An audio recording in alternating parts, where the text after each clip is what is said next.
मदन मोहन जय राधे जय कृष्ण जय वृंदावन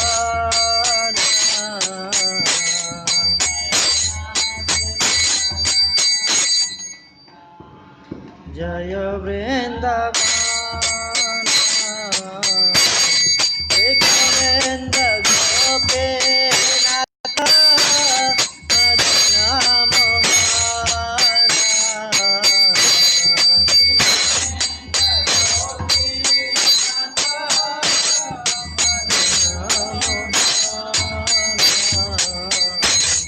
श्याम कुंड राधा कुंड गिरि गोवर्धन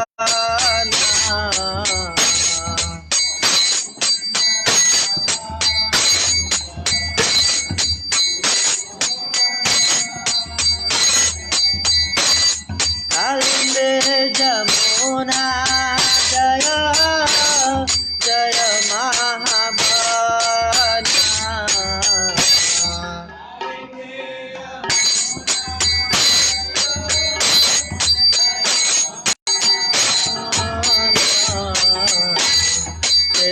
घाट वंदे वट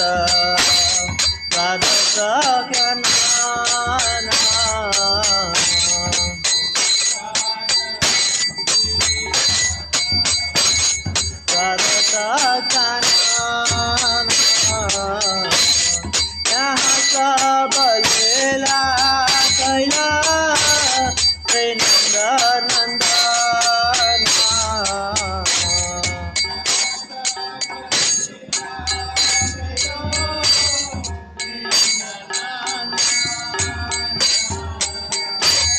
श्री नंद यशोदा जय जय गोपगण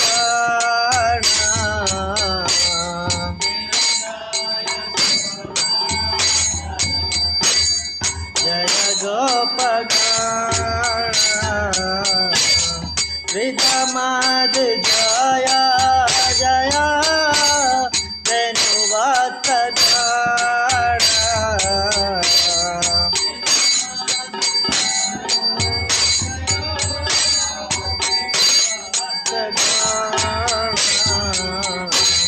जय प्रेस भानु जय कीर्तिदा सुंदर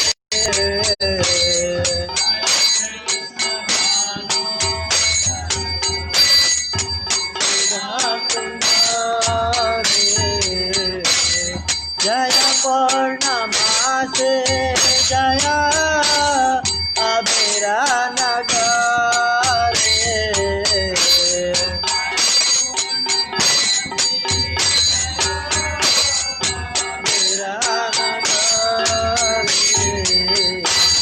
जय जय गोपीश्वर वृंदावन माजा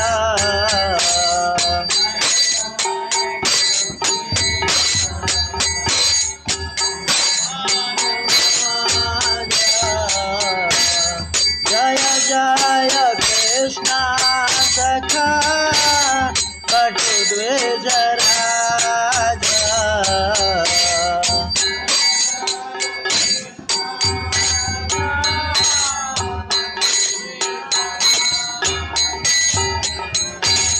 जय राम घाट जय रोहिणी नंदन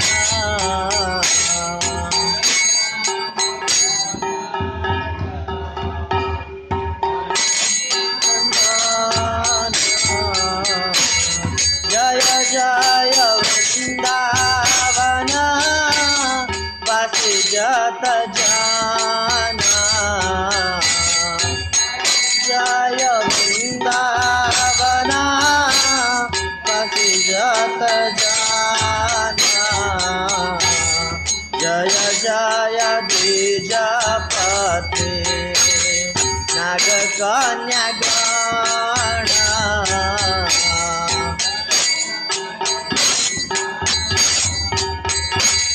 नाग कन्या गण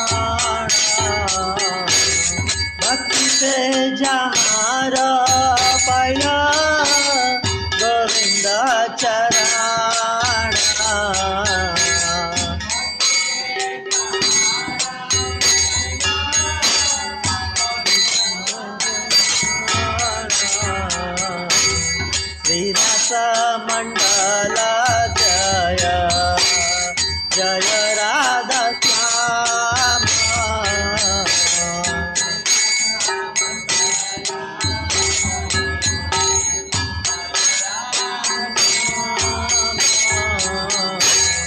जय जय राधा लीला सर्व मनोरमा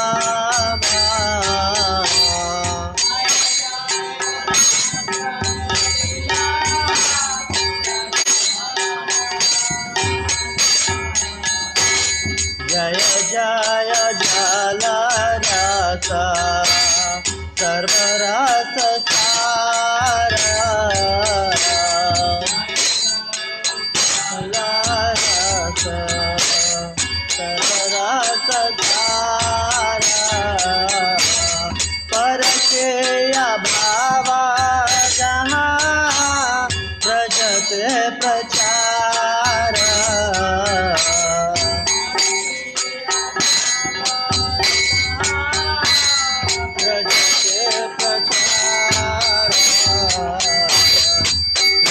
जन्म पाद पद्म करे आस्मरा पद्म करे आस्मरा कृष्ण कृष्ण दास कहे नाम संकीर्तन कहे नाम संकीर्तन जय राधा जय कृष्ण जय वृंदावन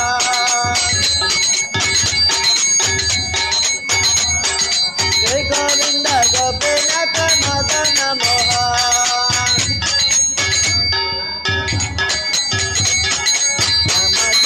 राधा कुंड गिरे गोवर्धन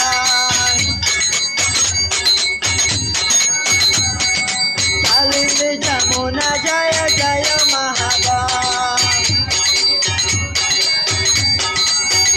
जय वृंदावन धाम वृंदावन धाम वृंदावन धाम जय वृंदावन धाम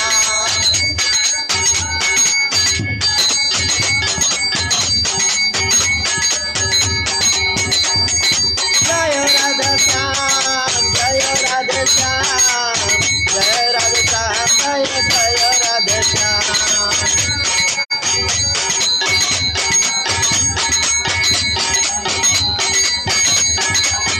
जय राधा श्याम सुंदर राधा श्याम सुंदर राधे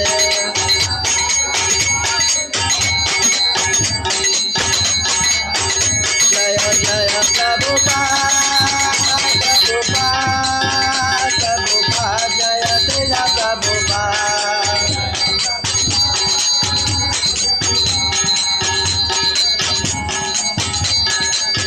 नित्य गौर हरि बोल हरि बोल हरि बोल नित्य गौर हरि बोल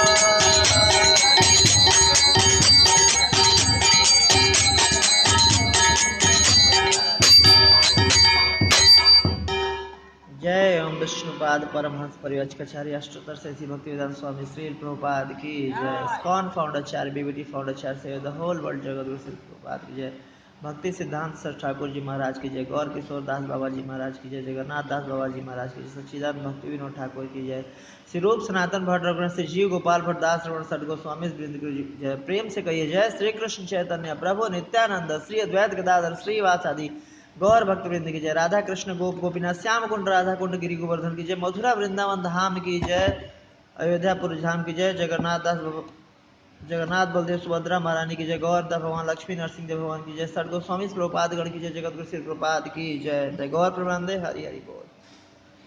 तो before starting we would like to pray.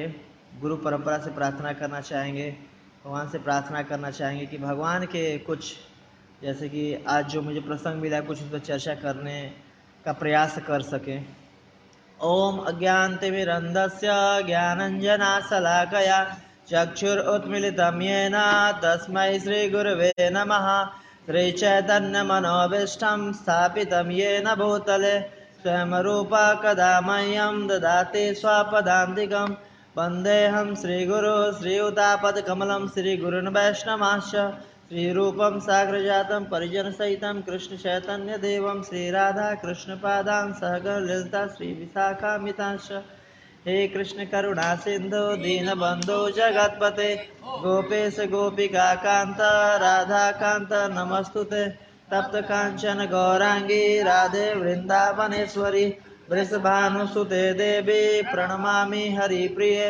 वाञ्छाकल्पतरुभ्यश्च कृपा सिन्धुभ्येव च पतितानां पावनेभ्यो वैष्णवेभ्यो नमो नमः।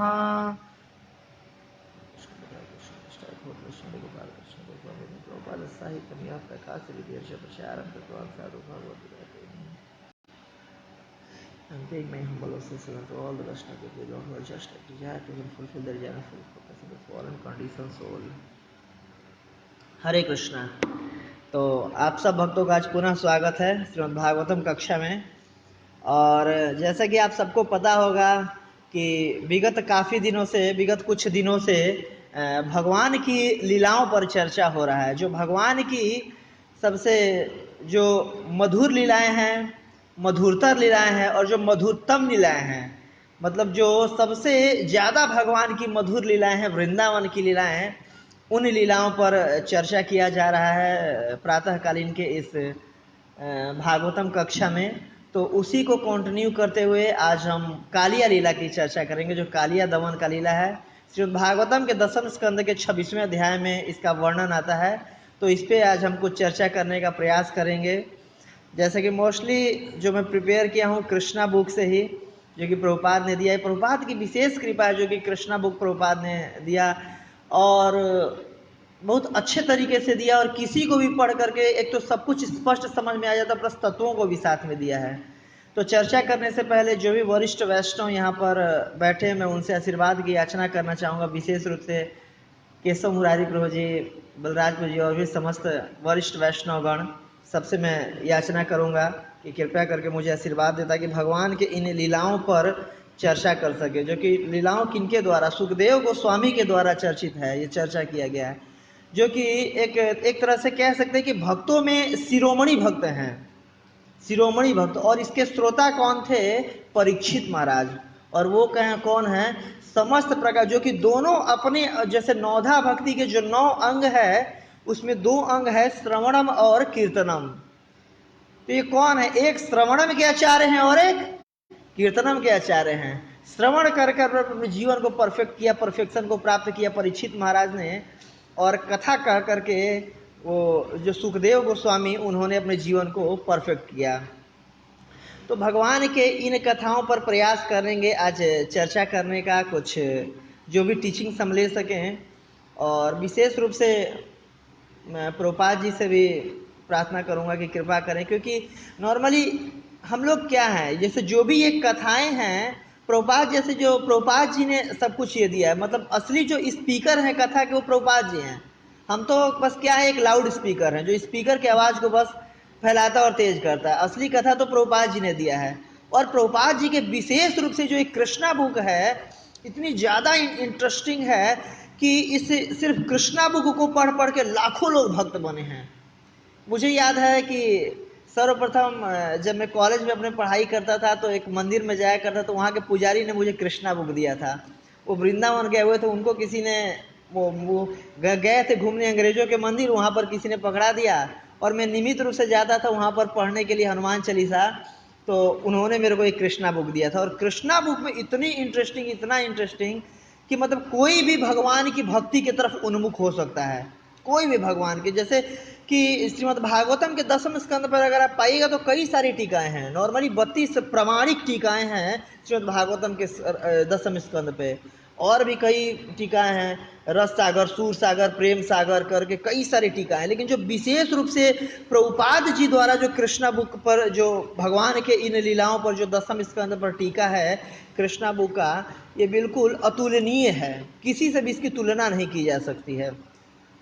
हालांकि जो भी आचार्य दिए हैं सब प्रमाणिक है, वैसे नहीं कहा जा सकता है, फिर भी प्रभुपाद जी का विशेष रूप से योगदान है कृष्णा बुक जो प्रभुपाद ने दिया, ताकि हम सब भक्तों का पढ़ करके स्मरण कर सके और कथन कर करके उद्धार हो सके, कृष्ण भावना भावित तो हो सके। और विशेष रूप से जो ये भगवान की बाल लीलाएं हैं, जैसे कहते हैं कि परित्राणाय साधूनाम विनाशाय च दुष्कृताम धर्म संस्थापनार्थाय यह संभवामि युगे युगे, कि भगवान प्रकट लेते हैं क्यों? भक्तों का रक्षा करने के लिए, दुष्टों का विनाश करने के लिए और धर्म का पुनः स्थापना करने के लिए। लेकिन ये आचार्यगण कहते हैं कि ये बाह्य रीजन है, ये बाह्य कारण है। जो आंतरिक कारण होता है भगवान का अवतरण लेने का, प्रकट होने का, कि भगवान, क्योंकि लीला पुरुषोत्तम कहा जाता है, भगवान को रसिक शेखर कहा जाता है, हर प्रकार के रसों का आदान प्रदान करने में भगवान बिल्कुल एक्सपर्ट हैं। तो भगवान विशेष रूप से बाल लीला का आस्वादन करने के लिए इस धराधाम पे प्रकट होते हैं, इस धराधाम पर अवतरित होते हैं। क्योंकि नॉर्मली आध्यात्मिक जगत में, जहाँ पर गोलोक वृंदावन धाम गोकुल में भगवान की जो नित्य रूप से जो उम्र होता है, एज होता है 15 साल 8 महीने के लगभग बताया जाता है। तो वहाँ पर क्योंकि भगवान तरुण अवस्था में है, ब्रह्म संहिता में लिखा है नौ यौवनम च पुराण पुरुषम, सबसे ज्यादा पुराने पुरुष हैं, सबसे ज्यादा पुराने, फिर भी नौ यौवनम च, तो वहाँ पर यौवन अवस्था में है। तो नॉर्मली बाल लीलाओं का रसास्वादन थोड़ी ना कर सकते। मान लीजिए कोई 16 साल या 18 साल का कोई बालक है, तो ऐसा थोड़ी ना कर सकता कि माता के गोद में बैठ करके उनका स्तनपान कर सकता है, ऐसा नहीं कर सकता। तो ये विशेष रूप से जो बाल लीलाओं का स्वादन करने के लिए भगवान जो कि अवतरित होते हैं, धराधाम पर प्रकट होते हैं। और ये विशेष रूप से जो भगवान की बाल लीलाएं हैं ना, हम लोगों को विशेष रूप से अपनी तरफ आकर्षित करती हैं। क्योंकि नॉर्मली सबके जीवन में ऐसा होता है कि कुछ न कुछ इंटरेस्टिंग तथ्य चाहिए होती हैं, कथाएं चाहिए होती हैं, और इस अपने इंद्रियों को तुष्ट करने के लिए एक तरह से कह सकते हैं हम अलग अलग तरह की मूवी देखते हैं कि उसमें कोई हीरो हो, हीरोइन हो, कुछ अच्छा फाइटिंग करे, कांड करे, ओहो हीरो है ऐसा कर दिया, देख करके बिल्कुल और ज़्यादा आनंद आता है, इंटरेस्ट लेते हैं। वैसे ही भगवान आते हैं, ऐसी लीलाओं को करते हैं। भगवान एक तरह से कह सकते हैं कि श्रीमद् भागवतम में हीरो हैं, नायक हैं, और जो भी गोपियां हैं या वो एक तरह से नायिका हैं, और इतने अच्छे अच्छे लीलाओं को करके हमें आकर्षित करते हैं अपनी तरफ, कि ये न केन प्रकार हम भगवान की ऐसी लीलाओं का श्रवण करके, पठन करके, मनन करके भगवान की तरफ आकर्षित हों, और भगवान की तरफ आकर्षित होके और ज़्यादा से ज़्यादा कृष्ण भावना भावित हो सके। तरह तरह की हम कॉमिक्स पढ़ते हैं, मूवी देखते हैं, तो उससे अच्छा कि श्रीमद् भागवतम के 10वें स्कंद पढ़ लें, कृष्णा बुक का पठन करें। इसमें कितनी अच्छी अच्छी और हर तरह का बिल्कुल एक तरह से लीला दिया गया है। बहुत एक्साइटिंग भी है, बहुत प्रेम माधुरी वाला भी है, बहुत मतलब ऐसा भी जिसे देख करके, जैसे मूवीज आता था देख करके बिल्कुल लोग रोने लग रहे हैं, वैसा भी लीला है इसमें कि भगवान को कुछ हो गया, सब लोग बिल्कुल व्यथित हो रहे हैं। तो हर तरह की भगवान की लीलाएं हैं जिससे हम आकर्षित हो सकते हैं और ज़्यादा कृष्ण भावना भावित अपने को कर सकते हैं। और भी इनकी कथाओं का पठन करके, मनन करके, चिंतन करके और लोगों को भी सुना करके लोगों की मदद किया जा सकता है कृष्ण भावना भावित होने में। तो आज हम चर्चा करेंगे श्रीमद् भागवतम के 10वें स्कंद के जो 26वां अध्याय है, कालिया दमन करके एक लीला आती है, और बहुत इंटरेस्टिंग लीला है। और इस लीला को सुखदेव गोस्वामी ने एक श्लोक में खत्म कर दिया। क्या बोले कि यमुना नदी में, वृंदावन के बाहर बहने वाली यमुना नदी में एक दह था, झील था, और उसमें कालिया नामक नाग रहता था। और जब कृष्ण को पता चला कि उससे सारा जल विषाक्त हो चुका है, तो कृष्ण ने उसको भगा दिया। ये कह करके सुखदेव गोस्वामी आगे बढ़ने लगे। तो जब सुखदेव गोस्वामी आगे बढ़ने लगे तो परीक्षित महाराज बिल्कुल अटेंटिव होकर के कथा सुन रहे थे। चौथा दिन चल रहा है, 3 दिवस समाप्त हो चुके, तो और चौथे दिन के शुरुआत में ही जो परीक्षित महाराज उनसे बोले हैं सुखदेव गोस्वामी से, निर्वृत्त तरसई उपगीय माना भव औषधा श्रोत्र मनोभिरामात कह उत्तम श्लोक गुणानुवादात पुमान विरज्यते बिना पशु घृणात। पहले बता दिए कि मैं सारे तरह के तृष्णाओं से मुक्त हो चुका हूं, निर्वृत्त तृष्णा। और जो भगवान की कथा, और ऐसा मत समझिए कि मुझे भूख प्यास लग रही, नहीं, क्योंकि आपके मुख से निकले हुए इस अमृत का पान कर रहा हूं, जिससे हर एक तरह की हमारी मेरी क्षुधा तृप्त हो चुकी है, मुझे कोई भूख प्यास नहीं लग रही है। और आप विस्तार कीजिए इन कथाओं का, और शॉर्ट में आप मत कहिए। तो वहां पर दोबारा उनसे रिक्वेस्ट कर रहे हैं परीक्षित महाराज सुखदेव गोस्वामी से कि हे भगवान, आप इतना आसानी से मतलब इसको बोल दिए, अब उसमें से 2-3 प्रश्न कर रहे हैं कि कालिया कौन था, और वो यमुना में कैसे आ गया था और कृष्ण ने उसको कैसे भगाया। तो सुखदेव गोस्वामी उसको बहुत अच्छे तरीके से अनुमोदन कर रहे हैं।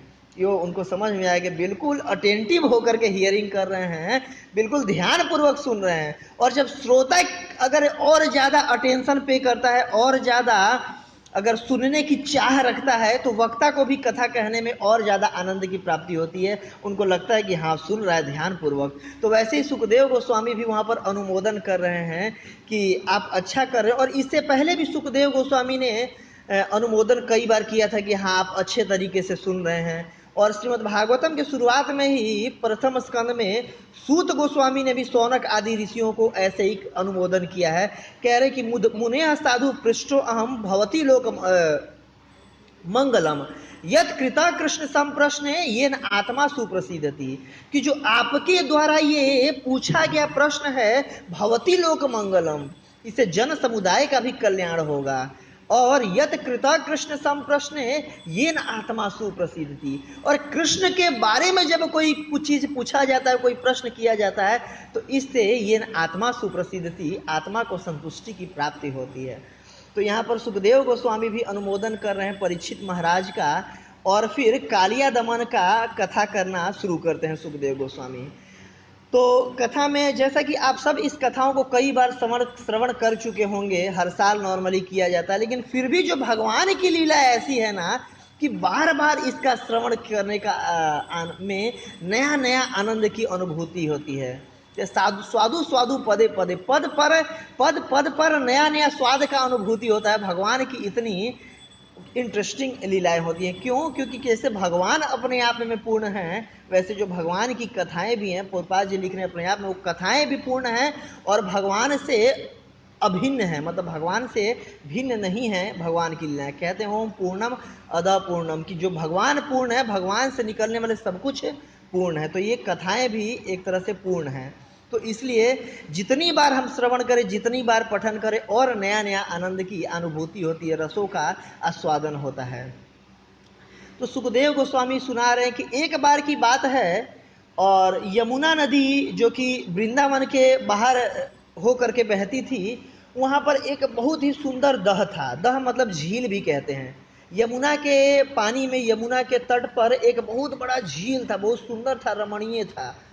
और उसमें हुआ क्या था कि एक कालिया नामक वहाँ पर सर्प रहा करता था। और कालिया नामक सर्प के रहने के कारण उसके मुख से निरंतर विष का प्रवाह हुआ करता था। और विष प्रवाह के कारण पूरा का पूरा वो जो दह था बिल्कुल ही दूषित हो चुका था, बिल्कुल ही विषैला हो चुका था। और इतना ज़्यादा विषैला हो चुका था कि उसके तटवर्ती प्रदेशों के भी जितने भी घास फूस, जितने भी पेड़ पौधे थे, सारे के सारे जल चुके थे, सारे के सारे। और तो और उस दह से बिल्कुल भाप निकलता रहता था उसके विष के प्रभाव के कारण। और जो कोई अगर पक्षी भी अगर ऊपर से उड़ के जाना चाहे, वो पक्षी तक उस विष के प्रभाव के कारण वहां पर गिर करके मर जाता था और कालिया उनको खा लिया करता था। इस तरह से और एक एक करके सारी मछलियों को वहां का खा चुका था कालिया। तो पूरा का पूरा वो एरिया ही, वो क्षेत्र ही पूरा विषाक्त हो चुका था। और नॉर्मली जो जब भगवान पौगंड अवस्था में हुए और कृष्ण बलराम को ये सौंपी गई जिम्मेदारी कि अब आप लोग गायों को लेकर के जा सकते हो वृंदावन में और बाहर के क्षेत्रों में गायों को चराने के लिए, लेकिन उनको समझाया जाता था कि उधर के क्षेत्र में मत जाना, कालिया दह के क्षेत्र में। तो नॉर्मली कभी भी कोई नहीं जाया करता था, और क्षेत्र में जाते थे और अपना गायों को चराते थे।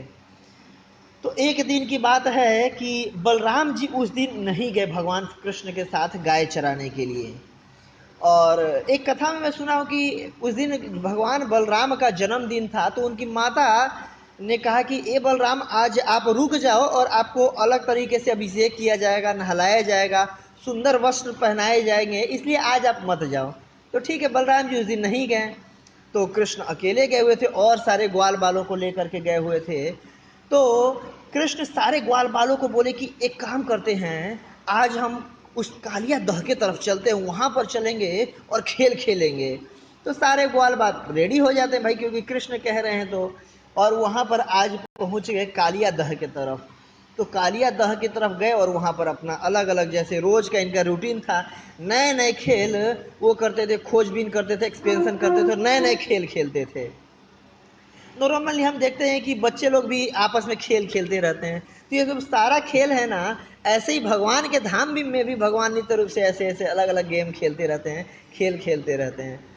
तो उस दिन ऐसे खेल खेला जा रहा था, तो वहाँ पर विष के प्रभाव से, और क्योंकि कृष्ण को पता था, कृष्ण को पता था, क्यों विशेष रूप से कृष्ण उस दिन लेके गए थे अपने मित्रों को, क्योंकि जय जगन्नाथ बलदेव सुभद्रा महारानी की जय, गौरता भगवान लक्ष्मी नरसिंह देव भगवान की जय, सर्व शालिग्राम शिला की जय। तो भगवान विशेष रूप से उस दिन लेकर के गए थे अपने ग्वाल बालों को, क्योंकि आज मैं कालिया का मान मर्दन करूंगा और कालिया को यहाँ से भगा करके और इस जगह को साफ कर दूंगा, इस कालिया के दह को, इस झील को निर्मल कर दूंगा। तो ठीक है, ऐसा ही हुआ। और जब भगवान को तो पता ही था, तो भगवान जब सब वहाँ पे भक्त लोग, वहाँ के मित्र लोग परेशान होने लगे, उस झील के पानी वहाँ पर सारे भक्त गए और पी लिए थे और सब मूर्छित होने लगे थे। तो फिर भगवान को लगा कि अब इसको मैं दंडित करने का समय आ चुका है। तो भगवान वहाँ पर एक बहुत बड़ा कदम का वृक्ष था और एकमात्र वृक्ष था उस एरिया में, और कोई भी वृक्ष नहीं था। सारे के सारे वृक्ष पेड़ पौधे मर चुके थे विष के प्रभाव के कारण। तो उस वो बिल्कुल अपना, कहते हैं फेटा को कसे, कृष्णा बुक में लिखा हुआ है कि मतलब अपने जो भी कपड़े को कमर में बांध करके और पेड़ पर ऊपर चढ़ गए, और सब बालक जो भी जीवित हो मना कर रहे हैं, कृष्ण मत मत, ऐसा मत करो, ऐसा मत करो। और कृष्ण ऊपर चढ़ गए और ऊपर चढ़ करके जोर से छलांग मारा भगवान ने उस यमुना के दह में। और यमुना, सुखदेव गोस्वामी कह रहे हैं कि सैकड़ों गज तक पानी ऊपर उछला, मानो कि कितना विशाल वस्तु उस दह में, उस झील में गिरा हो। जबकि कृष्ण कैसे थे, नॉर्मल एक 7 साल 6.5 साल के बालक थे। बट कृष्ण के, क्योंकि कृष्ण पूर्ण पुरुषोत्तम भगवान है, कृष्ण कुछ भी कर सकते हैं। तो कृष्ण को कूदने से सैकड़ों गज तक पानी ऊपर उछला, और इसके बाद कृष्ण अचानक वहां पर तैरते हुए नीचे चले गए। और जब कृष्ण नीचे जाकर के देख रहे हैं, तो कालिया उनको ऐसे देख रहा है, बिल्कुल आंखें घूर। कालिया को लग गया कि कोई ना कोई मेरे एरिया में जरूर आया है, और किसकी इतनी मजाल जो मेरी एरिया में आ जाए। यहाँ तक तो परिंदा भी पर नहीं मारते हैं, ऊपर से जो पक्षी भी चलते हैं, उड़ते हैं, वो नीचे गिर जाते हैं, और ये साक्षात मेरे सामने आ गया। और जो कृष्ण को जब देखता है कालिया, तो पहले तो बिल्कुल अचंभित हो जाता है कि हो ना हो, देखो कुछ भी हो, लेकिन कितना सुंदर बालक है ये। जब उनके मुखार बिंदु को देखता है, मुस्कुराते हुए चेहरा को देखता है, कमल मुख को देखता है कृष्ण के, तो बहुत पहले तो बहुत आकर्षित होता है उनके मुख को देख करके, और देखता है कि कितने सुंदर वस्त्र धारण किए हुए हैं, सर पे मोर का मुकुट, मोर मुकुट मतलब मोर का पंख धारण किए हुए हैं, पीतांबर वस्त्र धारण किए हैं और श्याम वर्ण के हैं। तो भगवान को देख करके, और इनके चरण कमल कितने सुंदर हैं, लाल लाल रंग के हैं।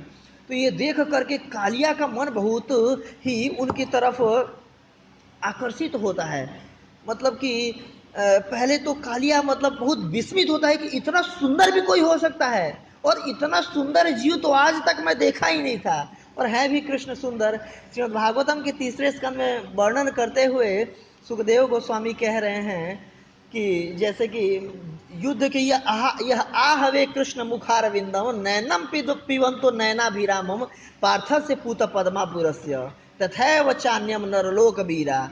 कि कह रहे हैं कि जो युद्ध के मैदान में भी जो लोग आए हुए थे, वो तो कालिया को बात ही छोड़ दीजिए, वो भी कृष्ण के मुख को देख करके इतना सुंदर कृष्ण लग रहे थे, और बिल्कुल युद्ध के मैदान में बीचों बीच खड़े हैं, महाभारत का जब युद्ध हो रहा था। और क्योंकि कृष्ण इतने सुंदर हैं कि उनको देख करने के लिए नैनम पिबंती नैनाभिरामम, कि अपने नेत्रों से देख करके भगवान के सुंदरता का पान करने लगे मानो नेत्रों से।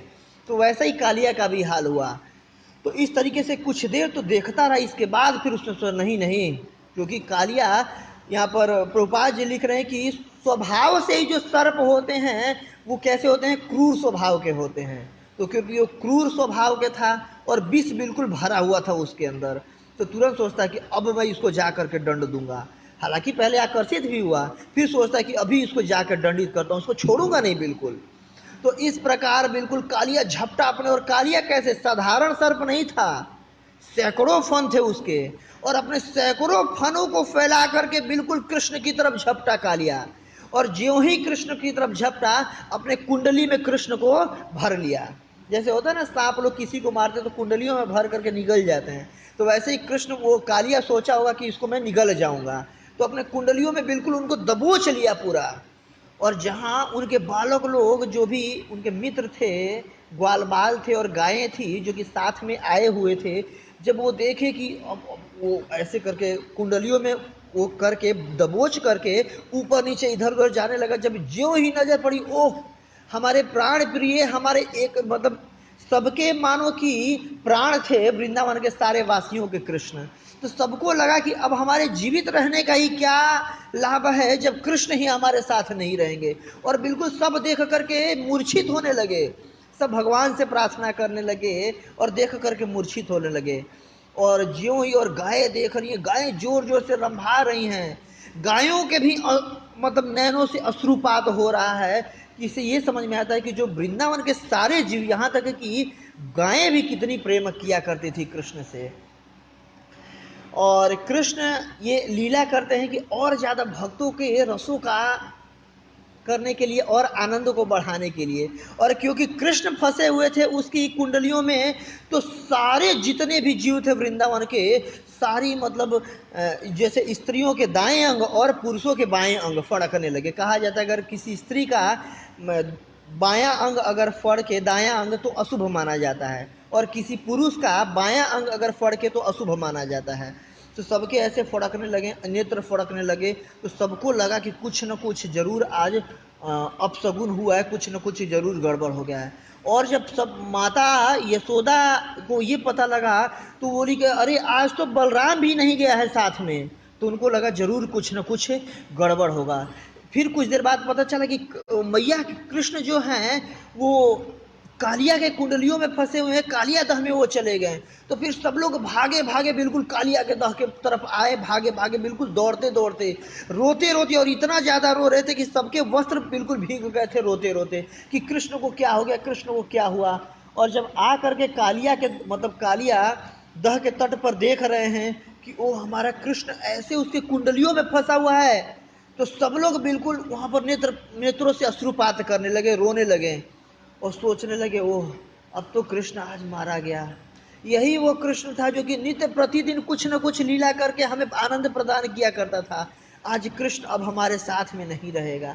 यही होता है नॉर्मली, किसी के घर का कोई अगर जन की मृत्यु होती है तो अलग अलग उनके जो साथ में किए गए कार्यों को लोग याद करते हैं। होता है कि नहीं, सबके घर में ऐसा होता है कि अभी हमारे साथ में नहीं रहे, इतने अच्छे से बताइए जब मैं घर आता था तो मुझे स्वागत करते थे, या मेरे लिए खाना बनाते थे, या मेरे लिए कुछ करते थे, ये इतने अच्छे हंसते थे, ये इतने तेज थे। होता है ना कि उनके चीज़ों को हम स्मरण करते रहते हैं और रोते रहते हैं। तो वैसे ही सारे ग्वाल बाल, सारे गोपियाँ, सारे गोप सखा और सारे जितने भी गाय थे, सब लोग स्मरण कर करके भगवान की लीलाओं का, और बिल्कुल नेत्रों से अश्रुपात होने लगे। और प्रभुपाद जी अपने टीका में लिख रहे हैं कि वैसे ही जैसे चैतन्य महाप्रभु कह रहे हैं 8वें अपने शिक्षाष्टकम के 8वें श्लोक में कि आशीलस्य व पादरताम पिनष्टुमाम, कि मतलब कृष्ण ही एकमात्र सबके प्राण प्रिय हैं और सबके युगायितम निमेषेण चक्षुषा प्राविशायितम, कि सबके नेत्रों से अश्रु प्रवाह होने लगा कृष्ण के वियोग में। और यही है नॉर्मली ब्रजवासियों का कृष्ण से प्रेम, क्योंकि वो कृष्ण के लिए प्रार्थना किया करते थे। और सारे ब्रजवासी तुरंत भगवान से, भगवान नारायण से कृष्ण की रक्षा के लिए प्रार्थना करने लगे कि हे भगवान कृष्ण की रक्षा कीजिए। और जो गोपबाल कह रहे हैं कि हे भगवान हमारे मित्र की रक्षा कीजिए। और इस तरीके से सारे के सारे लोग अपने मन में मना रहे हैं कि कृष्ण की रक्षा हो। और कृष्ण भी और जो बलराम जी हैं सबको मना रहे हैं, अरे अरे अरे आप लोग डरने की कोई बात नहीं है, मतलब वो तो साधारण सांप है। जो बलराम जी कौन है, आदि संकर्षण है, मतलब संकर्षण है, वो तो सारे सर्पों के एक तरह से स्वामी हैं कह सकते हैं। तो उनको तो पता था कि जब मेरे जो स्वामी हैं तो साधारण सर्प उनको क्या कर सकता है। साधारण सर्प थोड़ी ना कुछ कर सकता है। तो सबको मनाने का प्रयास कर रहे थे, उनको सबको कि अरे कुछ नहीं होगा, आप लोग डरो मत, अरे अभी अभी बाहर आएगा, मैं उसको जानता हूँ, मैं जानता हूँ, तो डरने की कोई बात नहीं, आप लोग क्यों रो रहे हैं, क्यों रो रहे हो। लेकिन किसी पर कोई असर नहीं हो रहा सब बिल्कुल, और यशोदा माई तो बिल्कुल अंदर जाने को तैयार हो गई, और भी सबने उनको रोका रोका रोका, तो फिर वो बिल्कुल मूर्छित हो गई वहाँ पे कि अब मैं जब कृष्ण ही नहीं रहेगा, जब कृष्ण की वही अब मैं नहीं बचा पा रही हूँ, तो मेरे जीने का क्या फायदा। ये सोच करके बिल्कुल अश्रुपात करते हुए बेहोश हो गई वो। तो इस प्रकार भगवान इस रस को भी आस्वादन कर रहे थे कि कैसे भगवान के वियोग में जो भी वृंदावन वासी हैं अश्रुपात कर रहे हैं, और भगवान के लिए वो प्रार्थना कर रहे हैं। तो रसिक शेखर है, हर तरह के रसों का स्वादन करते हैं। तो इसको नॉर्मली भीत रस कहा जाएगा। तो भीत रस का भी जब जैसे 5 मुख्य और 7 गौण रस होते हैं, उसमें भीत रस होता है, उसका स्वादन कर रहे थे भगवान। और इस प्रकार फिर भगवान को भी समझ में आ गया कि अब बहुत ज़्यादा हो गया, 2 घंटे तक मैं इसके कुंडलियों में वो हुआ हूँ, बंधा हुआ हूँ। फिर भगवान अपना आकार बढ़ाने लगे, और अपना आकार बढ़ाने लगे, और वो और ज़्यादा कुंडली को टाइट करने लगा भगवान, और आकार बढ़ाने लगे, और ज़्यादा कुंडलियों को टाइट करने लगा। कालिया, कालिया भी साधारण सर्प नहीं था, कद्रू का पुत्र था वो, और रमणक द्वीप का बिल्कुल सरदार था। सुखदेव गोस्वामी अगले चैप्टर में कह रहे हैं कि सारे सर्पों का एक तरह से वो स्वामी था। तो अब जब भी भगवान तो भगवान है, भगवान से कौन जीत सकता है। फिर भी अब उसको लगा कि अब नहीं बांध पाऊंगा, अब नहीं छोड़ूंगा तो मेरी हड्डियां टूट जाएंगी। तो इस प्रकार फिर वो छोड़ दिया। जब छोड़ दिया तो भगवान उनके सामने आ गए, और जब छोड़ दिया तो और ज्यादा उसको गुस्सा आया कालिया को। इसकी इतनी मजाल कि मतलब मेरे कुंडली से छूट गया, आज तक ऐसा नहीं हुआ कि मेरे कुंडली से कोई छूटा हो, और मेरे कुंडली से छूट गया ये। और तो और भगवान उसके सामने मुस्कुराने लगे। अब मुस्कुराता, मान लीजिए किसी से कोई युद्ध हो रहा हो, और युद्ध में सामने वाली पार्टी बच जाए या कुछ आपको दंडित करके मुस्कुराने लगे, तो ये देख करके और ज्यादा गुस्सा आ जाता है ना वो भाई साहब, एक तो मतलब छुड़ा लिया, ऊपर से हंस भी रहा है, और ज्यादा गुस्सा करके बिल्कुल अपने सहस्त्रों फनों को फैला करके, और ज्यादा फैला करके, और अपना जीभ को लपलपाता हुआ, बिल्कुल जीभ से चाटता हुआ ओठ को, और उनकी तरफ भागा, गोल घुमाने लगे। भगवान आगे आगे, कालिया पीछे पीछे, भगवान आगे आगे, कालिया पीछे पीछे, और ये सारे मतलब गोप बाल भी और ग्वाल बाल सब लोग देख रहे हैं, और भगवान की कृपा से सबको होश भी आ गया था, और सब आश्चर्य रूप से बिल्कुल आंखें खोल खोल के देख रहे हैं भगवान की इस लीला को, और मन मन में भगवान से प्रार्थना भी कर रहे हैं, कि से नारायण से प्रार्थना कर रहे हैं, हे भगवान बचा लेना, आज कृष्ण को बचा लेना। और भगवान आगे आगे, कालिया पीछे पीछे, भागते भागते भागते बिल्कुल भगवान उसको थका दिए। जब थका दिए, इसके बाद फिर भगवान रुके रुके, तो और ज्यादा गुस्सा आ गया था कि तो इतने देर से भगा रहा है मेरे एरिया में आकर के, मुझे ही परेशान कर। फिर और भगवान को जब डसना चाहा, तो भगवान उसके फन पर चढ़ गए, भगवान उसके कूद करके फन पर चढ़ गए, और भगवान फन पर चढ़ करके भगवान उसको दंडित करने लगे, और दंडित करने लगे। ये भगवान को दंड देने की भी क्रिया ऐसे प्रतीत हो रही थी कि भगवान उसके फनों पर नृत्य कर रहे हों। और कैसे दंडित कर रहे थे, जैसे कि एक फन, मान लीजिए उसके 100 फन थे, तो एक फन पर अपने पैर पाद प्रहार करते थे, तब तक दूसरा फन उठा करके उनको डसना चाहता था, और कृष्ण बिल्कुल तेजी से दूसरे फन पे चढ़ जाते थे। तीसरा फन उठाना चाह रहा था तो कृष्ण तीसरे फन पे चढ़ जाते थे, और ये इस प्रकार प्रतीत हो रहा था मानो कि कृष्ण कालिया के फन पर नृत्य कर रहे हों। और ये देख करके भगवान को नृत्य करता हुआ देवलोक के सारे वासी, जितने भी यक्ष गंधर्व चारण किन्नर देवलोक के सारे वासी, स्वर्गलोक के सब लोग उनमें पुष्प वृष्टि करने लगे। क्यों? भगवान नृत्य कर रहे हैं आज। मतलब कई लोगों को तो नृत्य करते देखा होगा, लेकिन आज साक्षात परम पुरुषोत्तम भगवान नृत्य कर रहे हैं। और भगवान का कैसा नृत्य, वो अद्भुत नृत्य था। देखिए उसकी क्या खास बात थी कि पहले तो जो स्टेज था जिस पर नॉर्मली परफॉर्मेंस कर रहे थे, भगवान नृत्य कर रहे थे, वो एक तरह से 3D में था, कि कभी नीचे कभी ऊपर, कभी नीचे ऊपर। नॉर्मली कोई नर्तक नृत्य करता है तो साधारण सा मंच होता है, उस पर डांस करता है, लेकिन जो भगवान जिस स्टेज पर डांस कर रहे थे वो कभी ऊपर नीचे, मतलब उनके डांस करने के, उनके पैरों के मतलब इस प्रकार प्रतीत हो रहा था कि वो एक स्टेज सेट किया गया हो ऊपर नीचे, और ज्यादा आनंद प्रदान कर रहा था ये। और दूसरा, जो भी कालिया के सर पे, प्रत्येक सर पे मणि लगी हुई थी, और मणि लगी हुई थी। तो जो भगवान के चरण कमल कैसे हैं, लाल कलर के हैं, लाल कलर के हैं, और अलग अलग प्रकार के, और इतने दिव्य मणियाँ थी कि अलग अलग तरह की चमक उनमें निकलती थी। तो ये स्टेज कैसा था कि एक तरह से मतलब बिल्कुल लाइटिंग इफेक्ट आ रहा था, अलग अलग तरह के लाइट, और भगवान के चरण कमल पड़ रहे थे, और ऊपर से कालिया के मुख से ना विष निकल मतलब विष उगल रहा था, मतलब बिल्कुल अग्नि के जैसे निकल रहा था। तो बिल्कुल जैसे होता है, जैसे टीवी में देखते हैं ना कि धुआं निकल रहा है, लाइट अलग अलग चल रहा है और कोई भी नर्तक नृत्य कर रहा है, वैसे ही भगवान कि उसके मुख से क्योंकि धुआं की विष निकल रहा था तो और ज़्यादा अच्छा लग रहा था। और भगवान जब अपने चरण कमलों से उसके सर पे प्रहार कर रहे थे तो अपने मुंह से रक्त बमन कर रहा था, उसके सिर से भी रक्त निकल रहा था। तो इससे और ज्यादा रक्त की जब छींटें निकलती थी तो और ज्यादा सुशोभित हो जाता था भगवान का नृत्य। इस प्रकार सारे ग्वाल बाल बिल्कुल आनंद से, आश्चर्य से और मन में प्रार्थना करते हुए कि हे भगवान जरूर बचा लेना, और ये नृत्य को देख रहे थे। और ऊपर से सारे देवता बिल्कुल जब भगवान को नृत्य करते हुए देखे तो दुदुम्बिया बजाने लगे, मृदंग बजाने लगे, अलग अलग तरह के सितार गिटार जो भी देव वाद्य होता था, इसमें 3-4 का नाम प्रभुपाद जी लिख रहे हैं। तो अलग अलग तरह के वाद्य यंत्र भी बजाने लगे भगवान के इस लीला को सपोर्ट करने के लिए, उसमें वो करने के लिए। और पुष्प वृष्टि हो रहा है, सोचिए, सोच के ही कितना अच्छा लग रहा है कि कैसा होगा, और जो साक्षात देख रहे होंगे उनको कितना अच्छा लग रहा होगा। और इसीलिए ऐसी लीलाओं का कृष्णा बुक में या भागवतम में वर्णन आता है कि इसको देख करके, सोच करके हम लोग स्मरण करके प्रफुल्लित होए और भगवान की तरफ और आकर्षित होए। ओह, जैसे नॉर्मली सबकी आशा होती है, आज इतने सारे टीवी शो वगैरह चल रहे हैं, डांस इंडिया डांस या बहुत सारे, क्यों, लोगों को वो करने के लिए, इंटरटेन करने के लिए।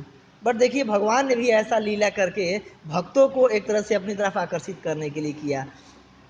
तो इस प्रकार वो भगवान उसको दंडित कर रहे थे, प्रताड़ित कर रहे थे कालिया को।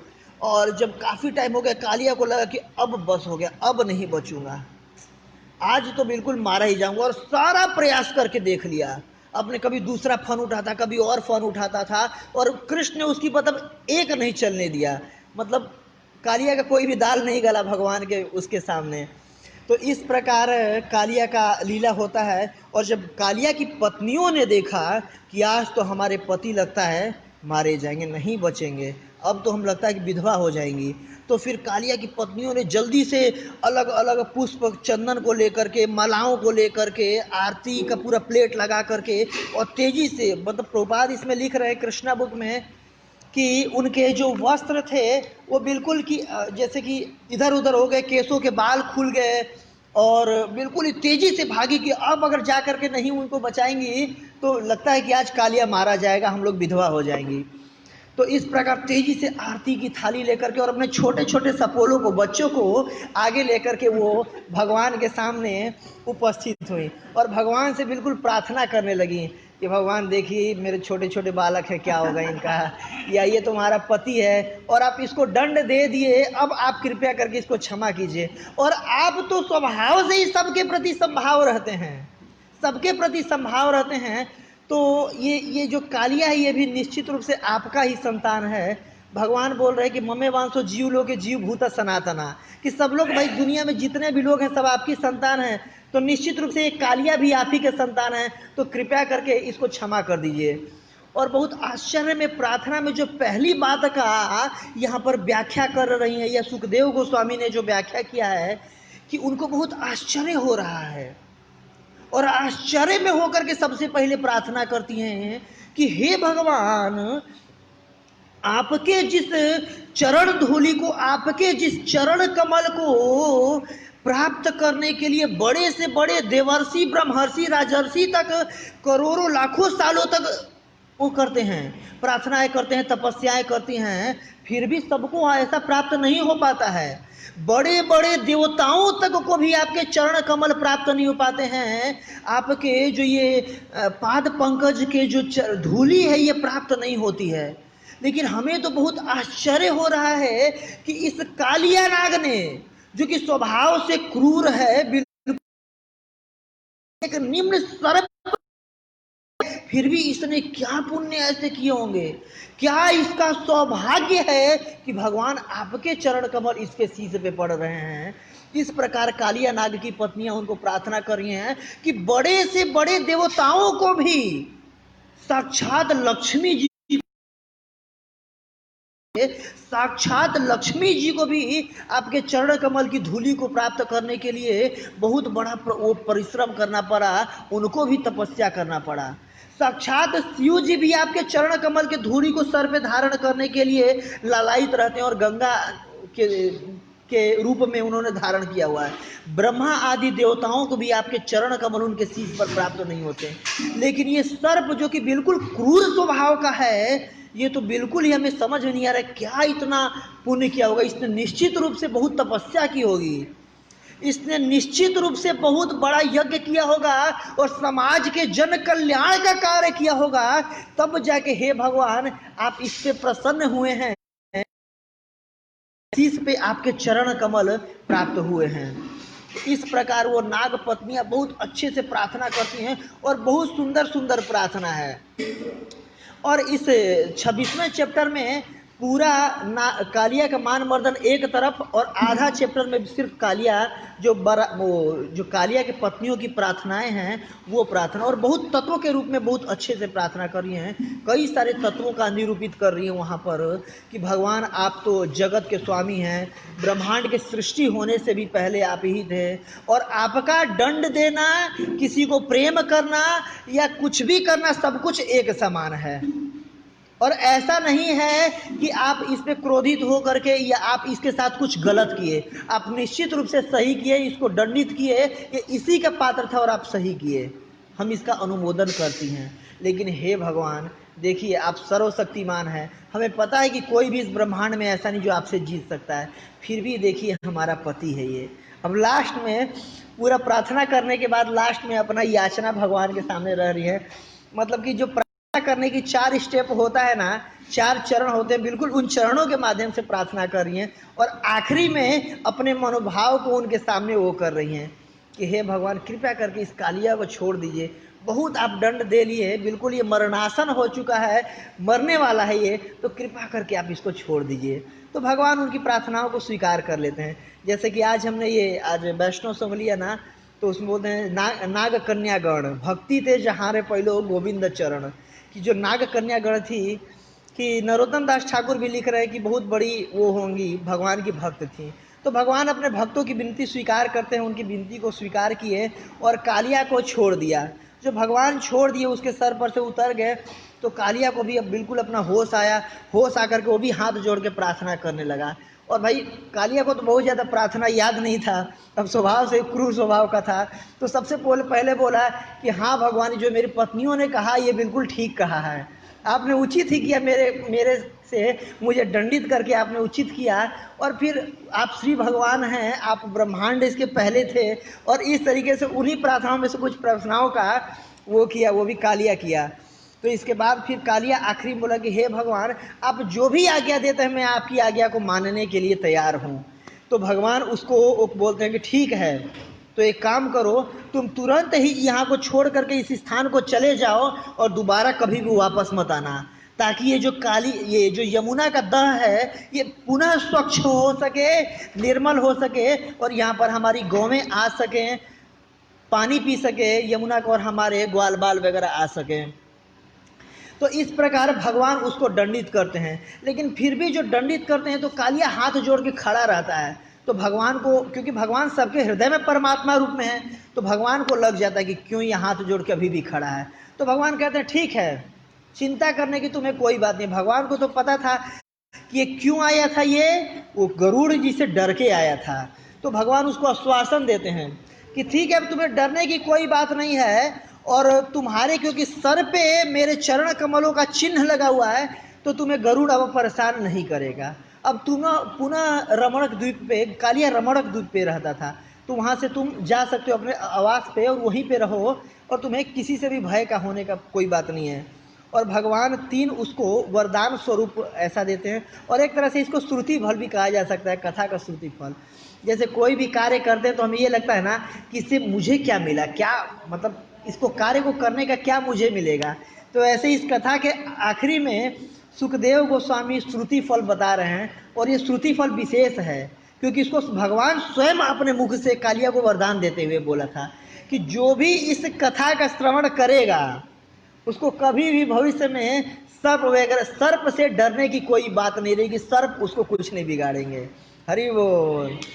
और इसके अलावा एक उसको वरदान देते हैं कि जिस स्थान पर ये कालिया दह था, इस स्थान पर कोई भी आकर के अगर स्नान करता है तो उसको मेरे प्रति प्रेम मिलेगा, उसके हृदय में प्रकट होगा। और तीसरा कि अगर कोई भी एक दिन उपवास करके और वहाँ पर अपने पितरों का तर्पण करता है तो उसके पितर चाहे कितना भी पाप किए होंगे उनकी मुक्ति हो जाएगी। भगवान उसको 3 वो करते हैं। और इस प्रकार श्रुति फल के रूप में यहाँ सुखदेव गोस्वामी बता रहे हैं। फिर भगवान सुखदेव गोस्वामी आगे बढ़ने लगे तो तुरंत हाथ जोड़ करके परीक्षित महाराज प्रश्न करते हैं कि हे गुरुदेव, ये तो ठीक है, वहाँ पर अगर सारे के सारे अगर वो जल चुके थे पेड़ पौधे, तो ये कदम का वृक्ष कैसे बचा था? ये है अटेंटिव हियरिंग जो परीक्षित महाराज कर रहे थे। दूसरा प्रश्न करते हैं कि वो अपने रमणक द्वीप पे रहता था तो उस जगह को छोड़ करके वृंदावन में क्यों आ गया था? और तीसरा प्रश्न करते हैं कि कालिया और उसके बीच में शत्रुता क्यों थी, गरुड़ के बीच में शत्रुता क्यों थी, और गरुड़ इस स्थान पर क्यों नहीं आ सकता था? क्योंकि भगवान बताए कि यहाँ से छोड़ के चले जाओ, गरुड़ से परेशान नहीं करेगा। तो सुखदेव गोस्वामी से परीक्षित महाराज पूछ रहे हैं कि क्यों इसी स्थान पर क्यों? तो फिर मैं बहुत शॉर्ट में, इस टाइम हो चुका है, मैं कथा को लूँगा। फिर सुखदेव गोस्वामी इसको बताते हैं कि कालिया क्यों कालिया दह में आया था। तो एक बार की बात है, रमणक द्वीप पर ये सारे सर्पों का राज था और गरुड़ जी वहाँ पर जाया करते थे। अलग अलग, मतलब गरुड़ जी क्या है, एक तरह से पक्षी हैं और सर्प गरुड़ हैं, और उनके जो सर्प वगैरह होते हैं बिल्कुल टेस्टी भोजन है, वही भोजन है उनका। तो वहाँ पर जाया करते थे, अलग अलग जाते थे, कई सारे सांपों को मारते थे, उसमें चुन चुन के खाते थे और फिर लौट आते थे। तो सारे सर्प बिल्कुल परेशान हो गए। फिर उन्होंने अपने जो वहाँ पर राजा थे वासुकी को कंप्लेन की कि देखिए गरुड़ जी आते हैं रोज रोज, ये सांप एक रोज गरुड़ आता है पक्षी और हमारे में से कईयों को मार देता है। अब भाई उस सांपों में भी अपना परिवार होता होगा, कईयों के भाई पिताजी होते होंगे, माताजी होंगे, होती होंगी, बहन भाई होते होंगे, पति होते होंगे। तो पता चला आज मेरे पिताजी को ही खा गए गरुड़ जी, मेरे पुत्र को ही खा गए, मेरे 4 पुत्रों को खा गए। तो इस प्रकार सब परेशान हो गए और वासुकी से बोले। तो वासुकी जाके ब्रह्मा जी से रिक्वेस्ट किए कि देखिए गरुड़ हमें परेशान कर रहे हैं और आप कुछ इसका समाधान कीजिए। तो ब्रह्मा जी गरुड़ जी को बुलाए, उनसे रिक्वेस्ट किए कि चलो एक शर्त हम आपके सामने रखते हैं कि जो भी नागलोक के वासी है, नागलोक के वासी मतलब सारे नाग ही होंगे एक तरह से, तो ये अपने में से एक नाग रोज रोज आपके भोजन के लिए भेज दिया करेंगे और आप सबको मत मारो, बस एक को खा के आप अपना काम चला लो। तो ठीक है, ब्रह्मा जी की प्रार्थना को, रिक्वेस्ट को वो मान लेते हैं गरुड़ जी। और फिर एक जाया करते थे रमणक द्वीप पे और एक सांप को खा करके आ जाया करते थे। तो कालिया जो था उसी द्वीप का वासी था और कालिया को अपने गर्व बहुत ज़्यादा था। इस वजह से इस चैप्टर का जो नाम है कालिया मान मर्दन, कालिया मर्दन, कि कालिया को भगवान मारा नहीं, उसके मान को मर्दन किया। अपने विष पर उसको बहुत बड़ा, अपने बल पर बहुत ज़्यादा घमंड था और वो सोचा कि गरुड़ क्यों खाएं। तो फिर क्या किया, वो खुद खाने लगा। वो जाता था और जो एक सांप को भेजा करते थे उस सांप को खा जाया करता था। तो गरुड़ जी जाते थे, देखते थे कि अरे यार सांप ही नहीं आया, और एक टर्म एंड कंडीशन लागू था कि हर अमावस्या के दिन गरुड़ जी आएंगे और अमावस्या के दिन। तो गरुड़ देखते थे कि आज भी कोई सांप नहीं आया, अगली बार क्षमा कर दिए चलो छोड़ दो, अगली बार आए तो आज भी कोई सांप नहीं आया, और सांप तो आया था लेकिन कालिया खा जाया करता था। तो इस बार गरुड़ जी को बड़ा क्रोध हुआ, आज जाता हूँ और सबको खाऊंगा। तब जो वहाँ पर गए तो सामने देखे कि एक बहुत बड़ा सांप मेरे सामने खड़ा है, और इसके बाद कालिया, और कालिया से पहले से ही दुश्मनी थी। गरुड़ पुराण में इसकी कथा आती है, वो आज चर्चा नहीं करेंगे। कालिया की पहले से ही दुश्मनी थी गरुड़ जी की। तो वो देख करके उसको और ज़्यादा गुस्सा आया। फिर इस बार दौड़ाने के लिए जब उसको भागे तो कालिया भी अपने सैकड़ों फनों से उसकी तरफ झपटा, और जो विनीता के पुत्र जो गरुड़ जी, वो भी साधारण जीव तो है नहीं, जोर से अपने स्वर्णिम पंखों से एक पंख मारे, जाके दूर गिरा बिल्कुल। दोबारा वहाँ से आया, उसको भी लगा कि भाई मैं भी कम बलवान थोड़ी ना हूँ। दोबारा वो अटैक किया, दोबारा उसको मारे, फिर लग गया कि ना जी ना, इससे नहीं मैं लड़ पाऊंगा, बच नहीं पाऊंगा, तो भागने लगा वहां से, और भागने लगा तेजी से, और पीछे से गरुड़ जी भगाने लगे। और कालिया को पता था कि दुनिया में मात्र एक ही जगह है जो कि बिल्कुल गरुड़ प्रूफ एरिया है, गरुड़ वहां नहीं आ सकते। कौन सा एरिया है? जमुना के जो जल में जो झील था वहां पे। तो वहां पर आया, भागता हुआ बिल्कुल अपना जान बचा करके आया, और उसमें जाकर के कालिया दह में आ गया। तो ये तो उनके पहले प्रश्न का आंसर था कि कालिया दह में ही क्यों आया था, वो यमुना जल में ही क्यों आया था।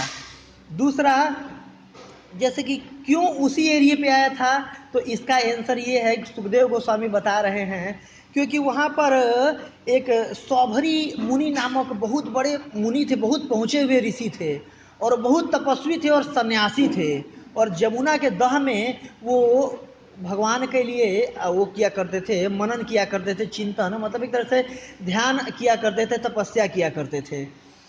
तो एक दिन की बात है, वहाँ पे भी गरुड़ जी जैसे रमणक द्वीप में जाया करते थे, वहाँ पर कालिया के दह में भी जाया करते थे, सॉरी वहाँ पर जमुना में भी जाया करते थे। और वहाँ पर बहुत अच्छी अच्छी, बहुत बड़ी बड़ी मछलियाँ रहा करती थी। तो क्योंकि बहुत बड़ा दह था और यमुना जी के साइड में था, वो यमुना का ही जल था, तो बहुत बड़ी बड़ी मछलियाँ कहाँ रहा करती थी, तो वहाँ जाया करते थे मछली खाने के लिए। तो एक बार गरुड़ जी गए और एक बड़ी सी मछली को उठा के उन्होंने खा लिया, और जो मछली था वो भी मछलियों में सरदार था। तो सारी मछलियाँ बिल्कुल बिलाप करने लगी, ओहो भाई आज तो हमारे सरदार जी को ही खा गई है। तो इस प्रकार बिलाप करती हुई, रोती हुई जाके उन्होंने उनसे प्रार्थना किया, मुनि से, कि हे ऋषि, जो जो कालिया सॉरी जो आते हैं गरुड़ और ये मछलियों को खा जाते हैं हमारी बिरादरी में, और उनकी भी बिरादरी में ऐसा होता होगा, किसी के पति होते होंगे, पतली होंगे, जब सरदार हो सकते हैं। यहाँ पर प्रभुपाद जी अपने उसमें लिख रहे हैं कि सरदार थे, वो मच्छ था, तो जब मच्छ को खा सकते हैं तो ऐसे ही। तो सौभरी मुनि बहुत उस पर क्रोधित हुए और उनको श्राप दे दिए कि अगर आगे से आप आए इस जगह पे मछली खाने के लिए ना, तो तत्क्षण आपकी मृत्यु हो जाएगी। और वो तो श्राप दे दिए। ठीक है, उनके श्राप को मान लिया गरुड़ जी ने कि ठीक है, जैसी आपकी इच्छा, आज के बाद मैं नहीं आऊँगा। लेकिन प्रभुपाद जी यहाँ पर लिख रहे हैं कि विशेष रूप से विश्वनाथ चक्रवर्ती और ठाकुर जी अपने उसमें बता रहे हैं, क्योंकि जो सौभरी थे वो एक वैष्णव के प्रति अपराध कर दिए थे। जो गरुड़ जी हैं वो भगवान के बहुत बड़े भक्त हैं, महान वैष्णव हैं। और भागवतम के पहले प्रथम स्कंद में आता है कि अहस्तानी सहस्तानाम अपदानी चतुष्पदाम फल्गुनी तत्र महताम जीव जीवस्य जीवनम, कि एक जीव दूसरे जीव का जीवन है, एक जीव दूसरे जीव का भोजन है। अहस्तानी सहस्ता नाम, कि बिना हाथ वाले हाथ वालों को, जो दोनों जैसे चौपाया जानवर होते हैं जैसे शेर बाघ, ये अपने आगे वाले पैरों को हाथ के जैसे इस्तेमाल करते हैं। तो इनके भोजन कौन है? जैसे गाय, बैल और बकरी वगैरह हुई, क्योंकि इनके चारों पैर होते हैं, उनके भोजन है। चौपायों के भोजन, इन गायों, बैल, बछड़ और बकरियों के भोजन कौन है? तो घास फूस है। और इस तरीके से बलवान लोगों का कमजोर भोजन होते हैं। ये प्रकृति का नियम है, जीव जीवस्य जीवनम। तो नॉर्मली उनको तो कोई अपराध नहीं लग रहा था गरुड़ जी को, लेकिन ये जो सौभरी मुनि थे, क्योंकि वैष्णव के प्रति अपराध कर दिए थे, तो उनको वैष्णव अपराध का फल मिला। और क्या हुआ?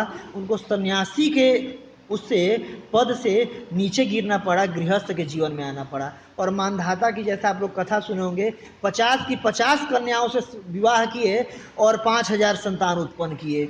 तो एक सन्यासी को अगर कोई वो गृहस्थ जीवन में आता है तो एक तरह से उसका पतन माना जाता है ये। तो उनको अपने स्थान से, अपने पद से च्युत होना पड़ा, नीचे गिरना पड़ा वैष्णव अपराध के चलते। तो क्यों वो इसी एरिया में आया था? दूसरा प्रश्न का आंसर दिए क्या?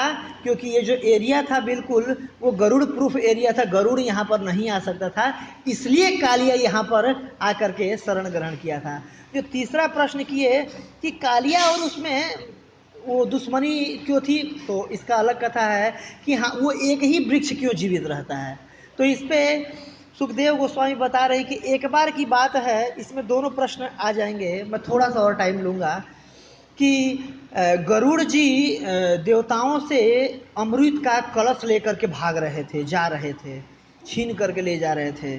तो जब छीन करके ले जा रहे थे तो उस वृक्ष के ऊपर से जा रहे थे कदम के। और क्योंकि गरुड़ जी को पता था, प्रभुपाद जी यहाँ पर लिख रहे हैं कि कई कथाकारों के अनुसार, कई भाष्यकारों के अनुसार, कि गरुड़ जी को पता था कि क्योंकि भगवान आने वाले समय में वहाँ पर लीला करेंगे, तो अमृत की कुछ बूंदे वो उस पर गिरा दिए थे, जिसके चलते वो जो वृक्ष था वो जीवित था अभी भी।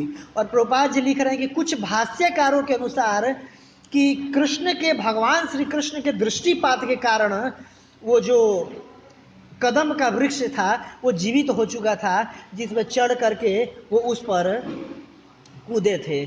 और इसका एक पूरा अगर कहानी गरुड़ पुराण में आता है कि एक बार की बात है, जो ये सुनीता और कद्रु जो दोनों है ना, ये बहन बहन होती हैं, दोनों उनकी पुत्री हैं, दक्ष की कन्याएं हैं।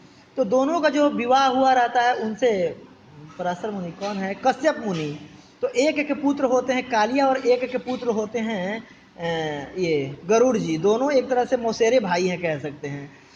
और दोनों इनकी माताओं में एक बार शर्त लगता है कि जो सूर्य देव हैं, इनके सूर्य देव का जो रथ के जो घोड़े हैं उनका जो पूंछ है, एक कहती है कि काला है, दूसरा कहती है नहीं नहीं सफ़ेद है। तो लगी शर्त, तो लग जाती है शर्त।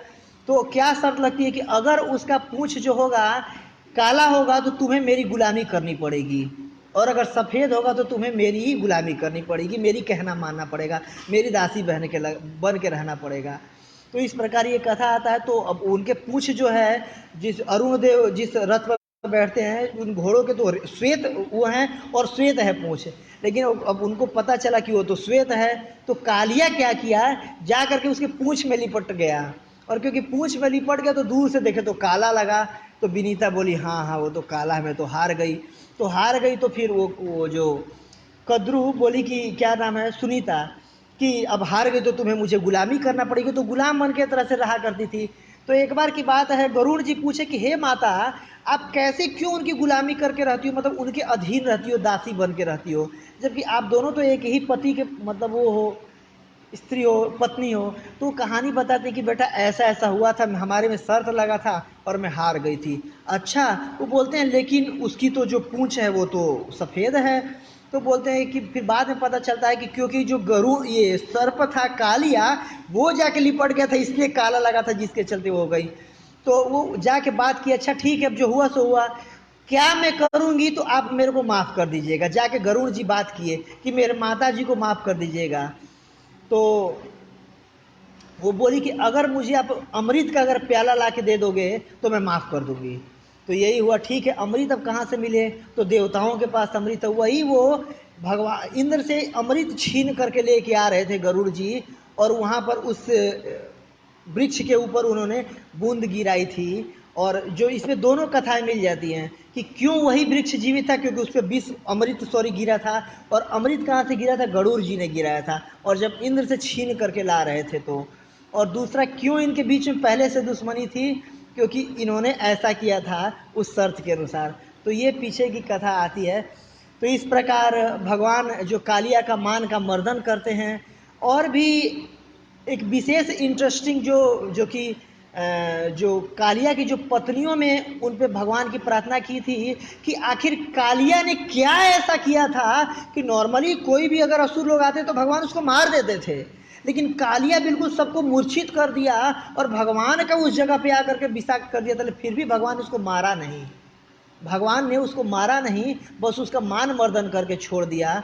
तो इसके प्रति एक कथा है, मैं एक बार बस 1 मिनट में मैं ख़त्म करूँगा कि 2 ऋषि थे। तो दोनों ऋषि तपस्या करने के लिए गंधमार्दन पर्वत पे गए हुए थे। तो वहाँ पर एक ऋषि पहले से तपस्या कर रहे थे। तो दूसरे ऋषि जब वहाँ पर आए तो पहले ऋषि बोले कि क्योंकि मैं यहाँ पर पहले से तपस्या कर रहा हूँ, ये मेरा स्थान है, तो आप कहीं और चले जाओ, यहाँ पर तपस्या मत करो। तो दूसरे वाले ऋषि होते हैं, उनको बहुत क्रोध आता है कि भाई इसमें अब आप सन्यासी हो, सन्यास लेके तपस्या करने आओ, इसमें कौन एरिया हो गया। तो उनको वो एक तरह से श्राप दे देते हैं कि आप बहुत ज़्यादा बोल रहे हो, आपको कौए की योनि में जानी पड़े। तो इनको भी क्रोध आता है कि आप एक तो बाद में आए हो और मुझे श्राप दे रहे हो, आप इतने गुस्से वाले स्वभाव के हो। तो वो ऋषि उनको श्राप देते हैं कि ठीक है, आप इतने क्रूर स्वभाव के हो, क्रोधी हो, आपको सांप की योनि में जाना पड़े। ठीक है। तो एक जो कौआ जो काग भूसुंडी बनते हैं और दूसरे जो सांप की योनि में आते हैं वो ये कालिया बनते हैं। और भगवान को इनके पिछले जन्म का तपस्या का ज्ञान था कि इन्होंने बहुत बड़े भक्त रहे होते हैं, तपस्या किए रहते हैं, इसलिए भगवान, क्योंकि एकमात्र उनमें क्रोध बचा था, जो हमारे अंदर बहुत सारे विकार होते हैं, तो क्रोध का विकार उस ऋषि के अंदर बचा था, तो भगवान उसके क्रोध को अपने पाद पद्मों के दंडित करके उसके क्रोध को हटा दिए थे, उसके विष को निकाल दिए थे। इस प्रकार भगवान कालिया को मारे नहीं थे, उसको दंडित करके छोड़ दिए थे और भगवान उसका उद्धार किए। तो ये कालिया लीला का मैं आपके सामने प्रस्तुत करने का प्रयास किया, आप सबको की प्रसन्नता के लिए, अपने शुद्धिकरण के लिए। तो ठीक है, बहुत बहुत धन्यवाद आप लोगों का कथा सुनने के लिए। जगत गुरु श्रील प्रभुपाद की जय। गौर प्रेमानंदे।